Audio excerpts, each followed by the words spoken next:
இப்பரந்த உலகத்தில் உயர்ந்த உள்ளம் படைத்த அனைத்து நல்ல உள்ளங்களுக்கும் சித்தன் பழனியின் அன்பு கலந்த வணக்கங்கள். நீங்கள் பார்த்து கொண்டிருப்பது தமிழ் காட்டெக் சேனல். வாருங்கள், பயணிப்போம் சித்தர்கள் வழியில், வளர்த்திடுவோம் மனிதநேயத்தை.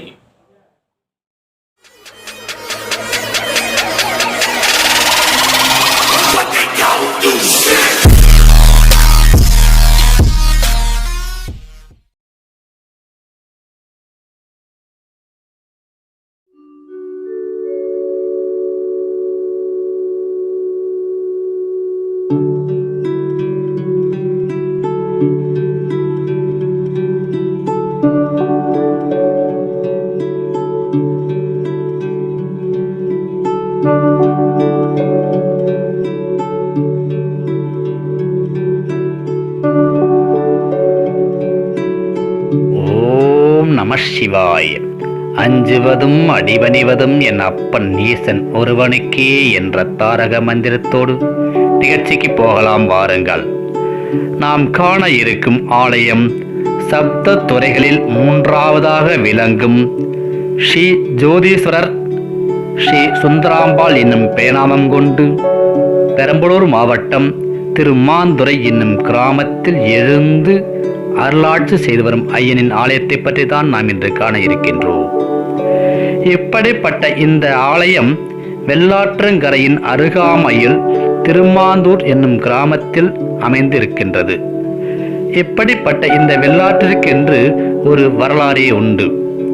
இந்த வெள்ளாறு என்பது சேலம் மாவட்டம் தீர்த்தகிரிக்கு அருகாமையில் அங்கிருந்து உற்பத்தியாகி பெரம்பலூர், அரியலூர், கடலூர் மாவட்டத்தின் வழியாக பாய்ந்தோடி பரங்கிப்பேட்டை அருகே கடலில் சங்கமிக்கின்றது. இப்படி சங்கமிக்கும் இந்த வெள்ளாற்றிற்கு மற்ற பெயர்களும் உண்டு. அது என்னவென்று கேட்டால் நிவா நதி என்றும், ஸ்வேதா நதி என்றும், ஜில்லிகாவென்றும், கிருஷ்ணாவென்றும், வெள்ளாறு என்றும் அழைக்கப்படுகின்றன. இப்படிப்பட்ட இந்த வெள்ளாற்றிற்கு நிவா நதி என்னும் பெயர் வசிஷ்ட மகரிஷியால் வழங்கப்பட்டதாகவும் கூறப்படுகின்றது. இப்படிப்பட்ட இந்த நிவா நதி கரையின் இரு மருங்கிலும் தான் சப்தத்துறை ஆலயங்களும் அமைந்திருக்கின்றன.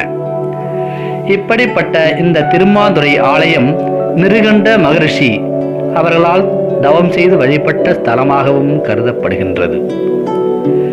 இப்படித்தான் ஒருமுறை குலோத்துங்க சோழன் இவ்வழியாக சாளுக்கிய மன்னரோடு போர் புரிவதற்காக தனது படை பரிவாரங்களோடு இவ்வழி மார்க்கமாக செல்கிறார். அப்படி செல்லும் பொழுது வெள்ளாறு என்று அழைக்கப்படும் நிவா நதி கரையில் தனது படைகளோடு ஓய்வெடுக்க எண்ணுகின்றார். ஏன் என்று கேட்டால் அந்த இடம் அப்படி ஒரு அமைப்பான இடமாக இருந்திருக்கின்றது. நந்தவனங்களும் பூந்தோட்டங்களும் ஓர் அமைதியான இடமாக இருந்ததால் இது ஓய்வெடுப்பதற்கு தகுந்த இடம் என்று எண்ணி அங்கு ஓய்வெடுக்கின்றார். அப்படி ஓய்வெடுத்துக் கொண்டிருக்கும் பொழுது அந்த நந்தவனத்தில் ஓர் சிவலிங்கம் குலோத்துங்க சோழ மன்னனின் கண்ணில் பட்டுவிட்டது. அம்மன்னன் அருகாமையில் சென்று, நான் சாளுக்கிய மன்னரோடு போரிட்டு அப்போரில் வெற்றி கண்டு விட்டால் நான் சிவலிங்கத்திற்கு சிறப்பாக ஆலயம் கட்டி வழிபடுகிறேன் என்று கூறி செல்கின்றார். அதுபோலவே குலோத்துங்க சோழ மன்னன் சாளுக்கிய மன்னரிடம் போரில் வெற்றி பெற்று சிறப்பாக இங்கு வந்த சிவாலயத்தை எழுப்பி கட்டி முடித்து விட்டார். இதற்கு நான்மறைகள் ஓதும் ஸ்ரீ வசிஷ்ட மகரிஷி முனிவராலும் ஆதி சைவர்களை கொண்டும் குடமுழுக்கு விழா சிறப்பாக செய்தும் கும்பாபிஷேகம் செய்து முடித்து வைத்தார் என்றும் கூறப்படுகிறது.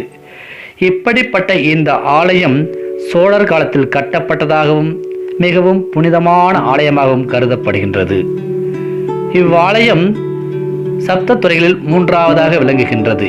இங்கு அருள்மிகு ஸ்ரீ கல்யாண சுந்தராம்பாள், ஸ்ரீ ஜோதீஸ்வரர் என்று பெயர்நாமம் கொண்டு ஐயன் எழுந்து அல்லாட்சி செய்து வருகின்றார். இவ்வளவு வளங்களையும் தன்னகத்தே கொண்ட திருமாந்துறை கிராமத்தில் இது அமைந்திருப்பது இத்திருமாந்துறைக்கு மிகவும் சிறப்பு சேர்ப்பதாகும். இவ்வளவு பழமையும் பெருமையும் வாய்ந்த இவ்வாலயத்திற்கு அனைவரும் வாருங்கள், ஐயனின் அருளை வெறுங்கள். மீண்டும் ஒரு பதிவில் உங்களுடன் உங்கள் சித்தன் பழனிவேல். ஓம் நம சிவாய. தென்னாடுடைய சிவனே போற்றி, என் நாட்டவர்க்கும் இறைவா போற்றி. ஓம் நம சிவாய.